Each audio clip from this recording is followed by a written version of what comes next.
जाणे अवघ्या 6 महिन्यात मद्रासचे रस्ते नरकात बदलले. मद्रासमधील एक शांत समुद्रकिनारी असलेल्या गावातील भयंकर रहिवासी स्थानिक गुंडांपासून सिरियल किलरमध्ये बदलले. पाहूया अशा हरामी किलरची माहिती आजच्या आपल्या टॉप मराठीमध्ये.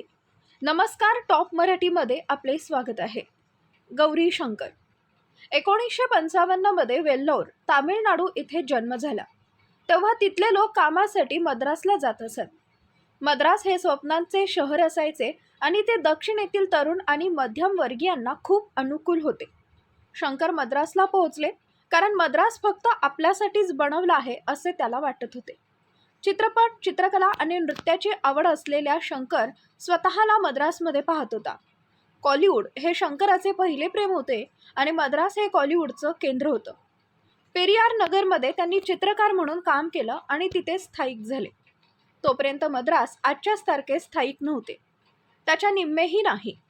हे शहर खूप लहान होते आणि आज आपल्याला तिरुवान्मयूर म्हणून ओळखले जाणारे ठिकाण त्यावेळी एक बेबंद मासेमारी तळ होता. तिथे कुणी दिसले तर ते फक्त मच्छीमार होते. आज महाडांचा आणि वाढलेल्या घरांचा आवाज आहे. त्यावेळी तिथं सर्व काही निर्जन होतं. हे सगळं अगदी फिल्मी वाटतं, जसे ॲटो शंकराचे नाव आणि कथा.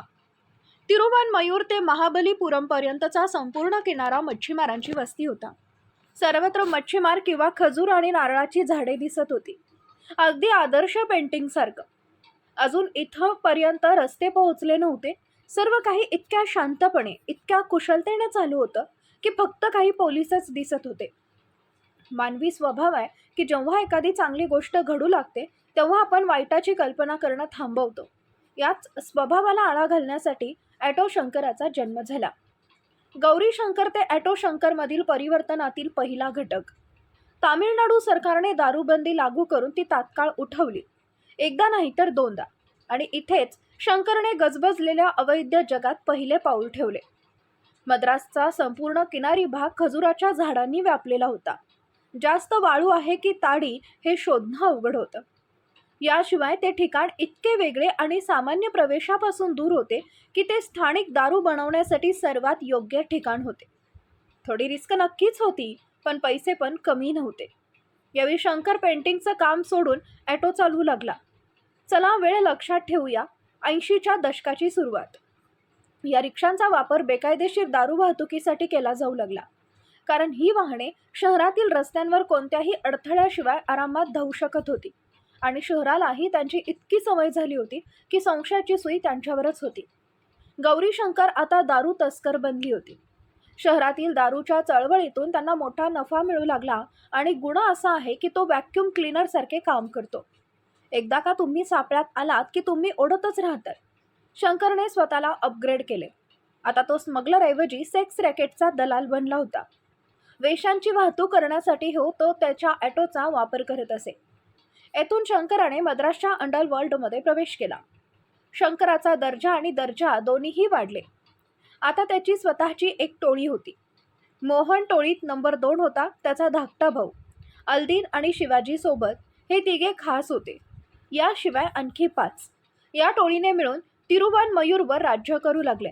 सर्व बेकायदेशीर कामे त्यांच्या आशीर्वादाने होत होती आणि यासोबतच शंकरचा देह विक्रीचा व्यवसाय फोफावत होता. त्याचा मुख्य तळ पेरियार नगरमध्ये होता. झोपडपट्टीत हे काम जोरात सुरू होते.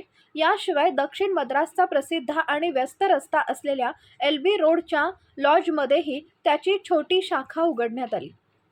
ज्यांना त्याचे कारनामे माहीत होते ते शांत स्वरात सांगत होते की दारूची तस्करी आणि सेक्स रॅकेट चालवण्याचं काम पोलिसांच्या मदतीशिवाय होऊ शकत नाही. आणि हे खरं होतं. शंकरवर अनेक पोलिसांचा हात होता. शंकरचा अनेक पोलिसांवर प्रभाव होता.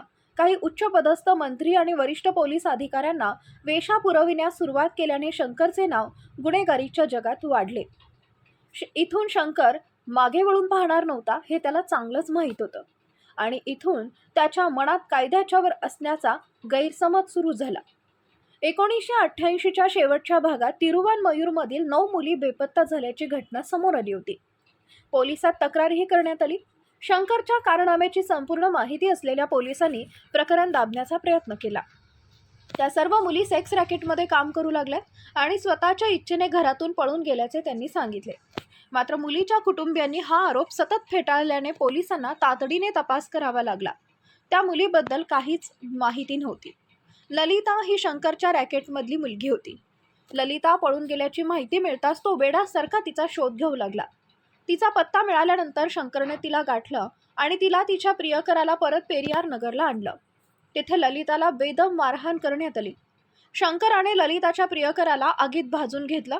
त्याने त्याचे जळलेले प्रेत समुद्रात फेकले. 1.5 वर्षानंतर ललिताचा मृतदेह सापडला. दुसरीकडे एके दिवशी LB रोडवर असलेल्या त्याच्या सेक्स रॅकेटच्या दुसऱ्या अड्ड्यावर एक घटना घडली. तिथे 3 मुलांनी एका वेश्येला जबरदस्तीने लॉजमधून बाहेर काढण्याचा प्रयत्न केला. शंकर तिथं उपस्थित होते. तो भांडू लागला. नुसत्या वादावादीने सुरू झालेला हा वाद वाढत गेला. शंकरने त्यालाही बेदम मारहाण केली. पुन्हा एकदा त्या मुलांचे मृतदेह पेरियार नगरमध्येच पुरण्यात आले. डिसेंबर 1988 मध्ये दारूच्या दुकानाजवळून जात असलेल्या एका मुलीचे जवळजवळ अपहरण झाले होते. कशी तरी गुंडांच्या हातून निसटून ती थेट पोलिसात गेली.